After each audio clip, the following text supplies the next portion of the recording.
Hello friends, and thanks for clicking in. Today we're going to talk about No Man's Sky, Hello Games' magnum opus, and how it performs on the MacBook Air. Testing has been carried out on the 2026 M5 model, 10-core CPU and GPU, with 24GB of RAM. The version of the game is the Apple native version on Steam. Initial results are promising. Using the default settings, we're hitting 60 FPS, with an occasional frame skip due to the FPS cap. The input resolution is 645p, with an upscale target resolution of 956p. Checking the settings, the game was configured to use Ultra mode, with MetalFX set to quality mode. Running around the planet presented a near-locked 60 FPS, with a drop frame every second, which is related to the 60 FPS cap on the game. Switching to MetalFX, the ultra quality starts to show performance challenges. Running at the native resolution, the FPS can range between 42 and 47, with the frame interval hitting 23.7 milliseconds. For those sensitive to frame rate fluctuations, the game can be kept to run at 40 FPS. Changing the MetalFX to performance mode does give better performance, hitting 50 to 59 FPS.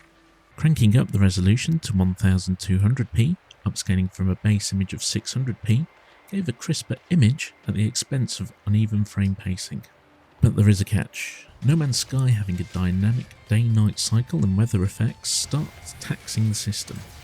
With everything set to ultra, and the added strain of additional enemies' dynamic lighting and shadows during gunfights, the game hits just over 30 FPS, with 45 FPS being met during less intensive firefights.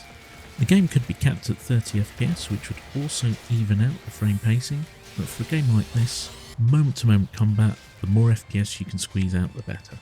To get a nice balance between performance and graphics, I opted for a custom preset. Stability can be gained by keeping the resolution set to 956p, then dropping the shadow quality in post-processing to enhanced, with the remaining options such as reflections and volumetric effects set to high. It's best to couple that with anti-aliasing set to MetalFX temporal and the MetalFX quality set to performance. Also, don't forget to change the FPS cap to 61 or above to prevent the uneven frame every second.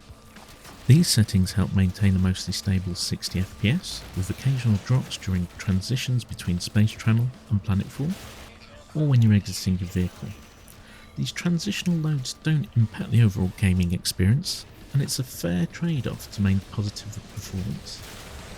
During firefights, apart from one instance of dropped frames, the game was stable. Settings could be optimised for increased texture quality, as there's plenty of RAM overhead spare for loading the additional textures. Overall, No Man's Sky plays superbly, copes under high load and gives a pleasing gaming experience. It is highly recommended. This is a new channel, so if you want to see more gaming analysis, I'd really appreciate likes and subscribes, as this will help motivate me to make more videos and help grow the community. See you in the next video.